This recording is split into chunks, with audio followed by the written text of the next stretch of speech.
All right, shalom, shalom, Shabbat shalom. How's everybody going at your life? All right, we are on Jeremiah 27. So, Jesse Jackson, how you doing, brother? Good to see you, man. All right. I don't expect to see too many people on here because it's only just about 12:30 here in Israel, so most everybody's probably still in bed over in America, except for a few of you, except for the early birds rising. All right, so here we go, Jeremiah 27. In the beginning of the reign of Jehoiakim, the son of Josiah, king of Yehuda, this word came to Jeremiah from Yehovah, saying, Thus says Yehovah to me, Make for yourselves bonds and yokes, and put them on your neck, and send them to the king of Edom, the king of Moab, the king of the Ammonites, the king of Tyre, and the king of Sidon, by the hand of the messengers who come to Jerusalem, to Zedekiah, king of Yehuda, and command them to say to their masters, Thus says Yehovah Tzvaot, the Elohim of Yisrael, Thus you shall say to your masters, I have made the earth, the man and the beast that are on the ground, by my great power and by my outstretched arm, and have given it to whom it seemed proper to me. And now I have given all these lands into the hand of Nebuchadnezzar, the king of Babylon, my servant, and the beasts of the field I have also given him to serve him. So all nations shall serve him and his son and his son's sons until the time of his land comes.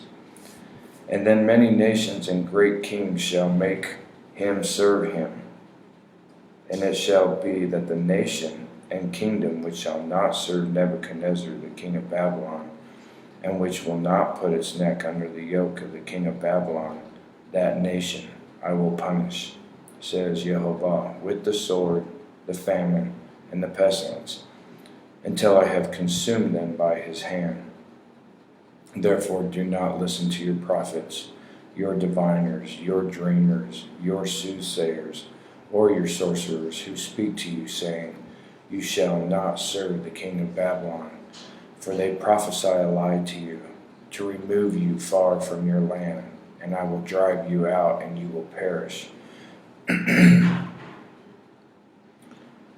But the nations that bring their necks under the yoke of the king of Babylon and serve him, I will let them remain in their own land, says Yehovah, and they shall till it and dwell in it. I also spoke to Zedekiah, king of Yehuda, according to all these words, saying, Bring your necks under the yoke of the king of Babylon, and serve him and his people, and live. Why will you die, you and your people, by the sword, by the famine, and by the pestilence? As Yehovah has spoken against the nation that will not serve the king of Babylon. Therefore do not listen to the words of the prophets who speak to you, saying, You shall not serve the king of Babylon, for they prophesy a lie to you, for I have not sent them, says Yehovah. Yet they prophesy a lie in my name, that I may drive you out, and that you may perish, you and the prophets who prophesy to you. Also I spoke to the priests and to all this people, saying, Thus says Yehovah, Do not listen to the words of your prophets who prophesy to you, saying, Behold, the vessels of Yehovah's house will now shortly be brought back from Babylon. For they prophesy a lie to you. Do not listen to them. Serve the king of Babylon and live. Why should this city be laid waste?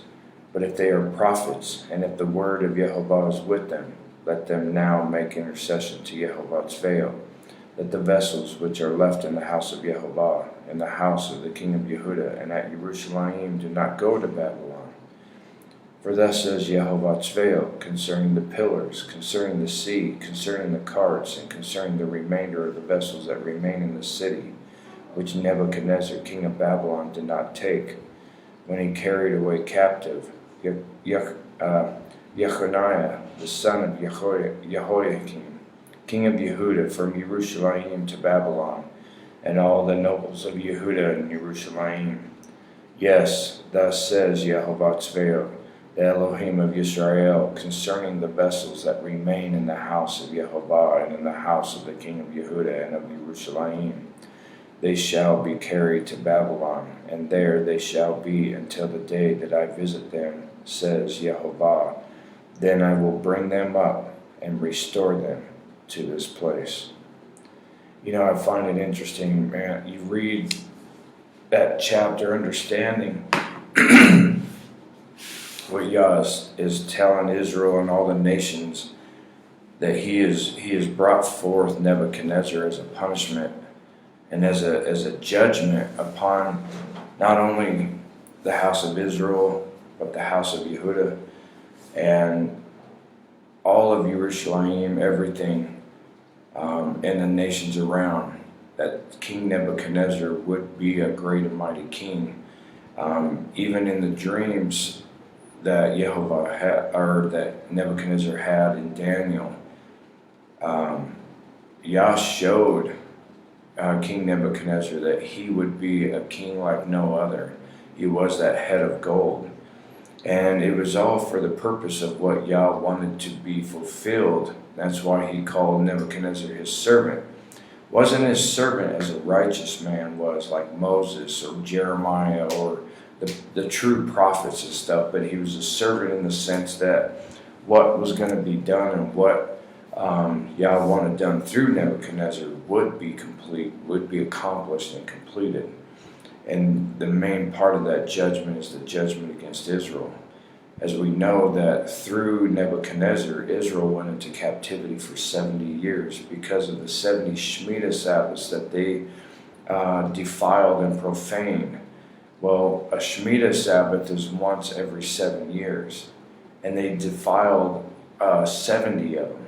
So that's 490 years that they broke 70 Shemitah Sabbaths. Land Sabbaths is what they're called, to rest the land. Like we keep Sabbath on the 7th day of every week. The Shemitah Sabbath, every 7th year, the land is to rest so that all the nutrients can replenish and everything, the ground can heal and all this stuff. Even the cows and everything were supposed to be to rest that whole year. You weren't supposed to till or plant or harvest or do anything that entire year. Leave it be, let it lie, let it rest. And they disobeyed that. And because of it, Yah judged Israel and sent them into captivity for 70 years under King Nebuchadnezzar.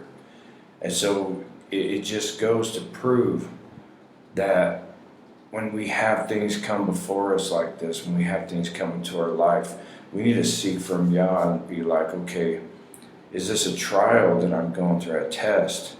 Or have I brought this judgment upon myself? Is this something that I need to submit to, in the sense of understanding that you're chastising me?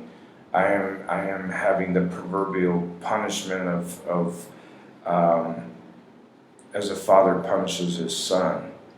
Don't spare the rod and spoil the child, kind of thing. And Yah, when Yah does punish us, we tend to turn on him, or people get a mentality of, why does Yah allow me to do this, when we go through this, when we need to go to Yah and say, what have I done?